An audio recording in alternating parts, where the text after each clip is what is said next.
So whenever you guys have this issue where you try to open Los Angeles Times and they won't let you, you just open a new incognito window and then you can paste and go, and you'll be able to really easily just open up the article that you wanted.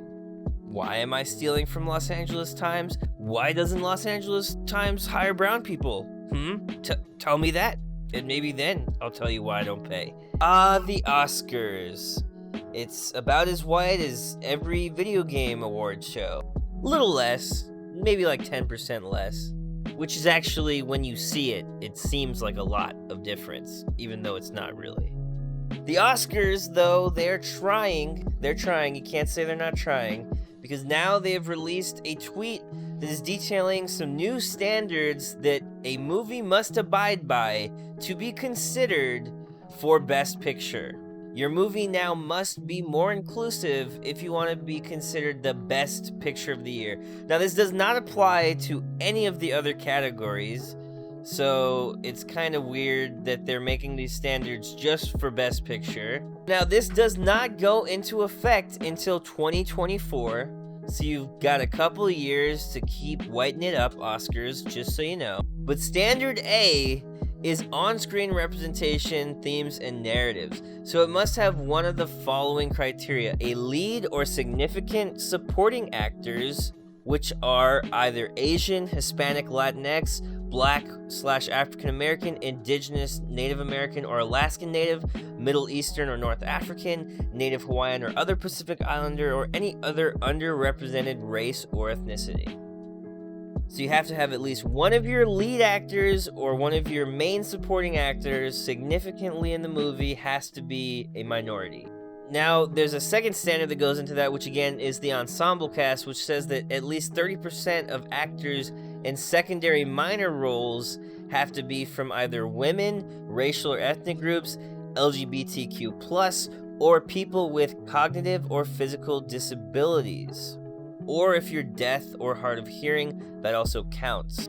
Lastly, the main story itself, if it deals with a theme or narrative centered on underrepresented groups like those listed above, that will also qualify you for this Standard A. Standard B is Creative Leadership Project Team, so this is more of the people who are behind the scenes.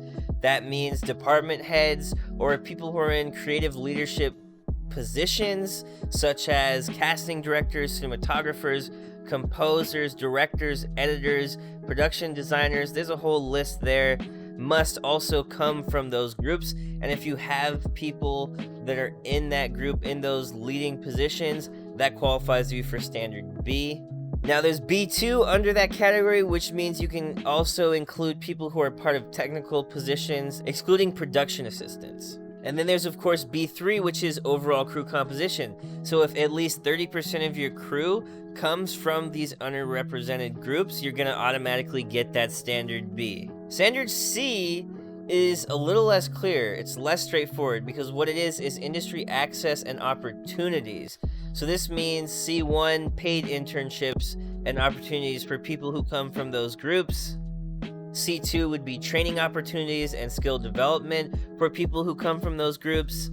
So that's basically if you're allowing people entry into the business, basically from these underrepresented minorities as well as other women and LGBTQ, disabled. Standard D is audience development, which is probably the least clear. This one is representation in marketing, publicity, and distribution, which would mean you have multiple senior executives from these underrepresented groups, and they would have to be in the marketing, publicity, or distribution teams, which seems like the least inclusive, right? If you just have someone who is involved with the marketing or publicity for your movie that's black or brown or a woman or LGBTQ, that is the least inclusive you can be.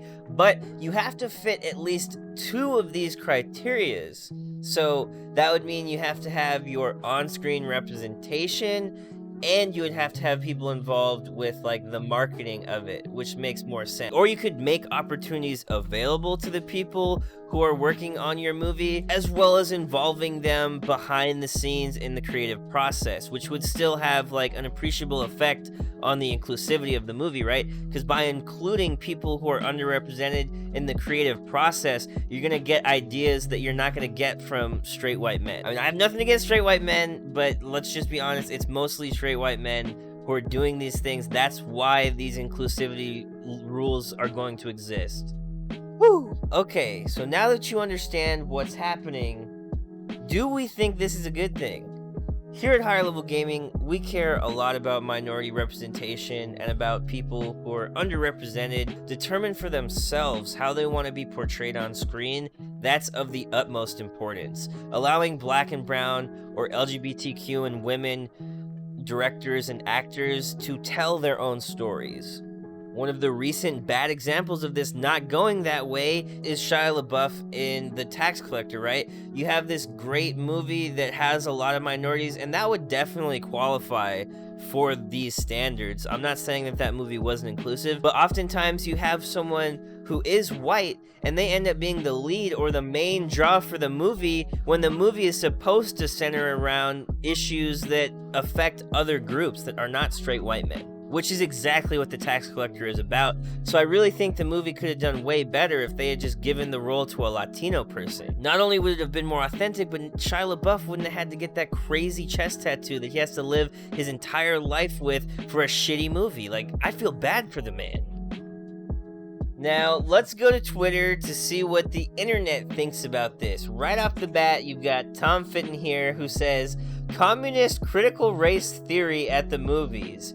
Oscars set race-based and other quotas, requiring leftist storylines for Best Picture nominees." Leftist storylines? But I thought Black Republicans were a thing. What if it was a conservative movie done by Black people? It would still qualify for the inclusion standards. So are you saying that Black Republicans don't actually count as conservatives? What are you saying, Tom?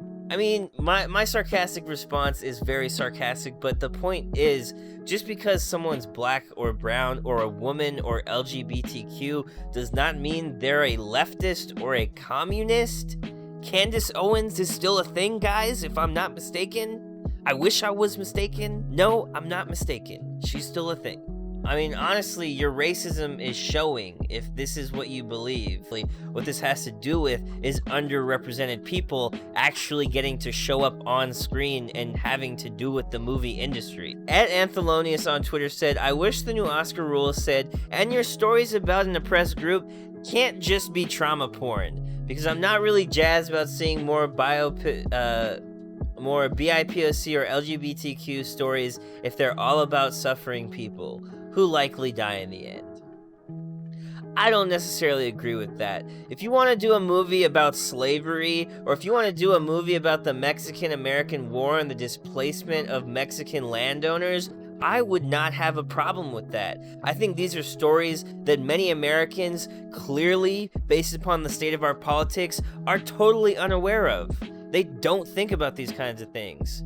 I would go as far as to say the average radical Republican thinks that slavery was kind of a good thing and slaves weren't even treated that bad. And I'm not making that up. That's an argument I've literally heard from the right multiple times since Trump became president. At Pixelated Boat said, "I understand that the Oscar rules are controversial, but the changes they require are small and will undoubtedly lead to better filmmaking." This is exactly right. These are not huge changes. It's just one actor out of the main group of actors in the movie has to be a minority or underrepresented, and you have to make opportunities for underrepresented people and prove it, or you have to have underrepresented people involved in the movie somehow. I mean, I don't understand how this is a huge change. It's not that big of a change. People who follow Bloomberg on Twitter are obviously unhappy about this. At MJHouseTH said, "Movie is already dead." Someone said, "Therefore you can't win if you do a masterpiece like Life of Pi or The Pianist or Castaway? Insanity." First of all, this person at Chasing Value, you're a fucking idiot. Because The Life of Pi was literally about someone who was part of these underrepresented groups, and The Pianist is about Nazi Germany and the Jews, you idiot. 2 of the 3 movies you mentioned include underrepresented groups. You just don't even know how to complain about things. They then go on to say, go read Animal Farm from one more time. I just can't even...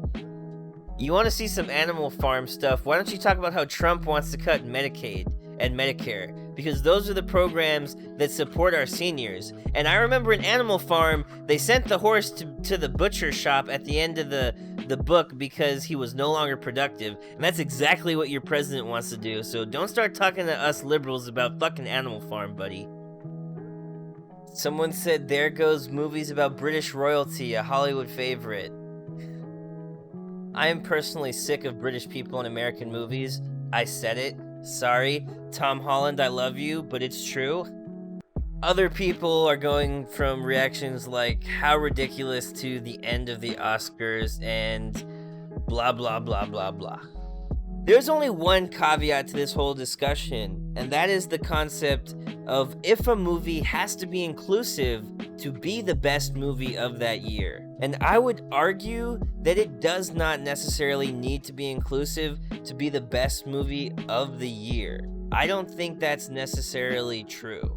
However, I also don't think you can quantifiably show that movies with all-white casts and all-white actors are better than movies with minority and underrepresented people. So that's kind of a moot argument. What do you think? Do you think that the Oscars have gone too far?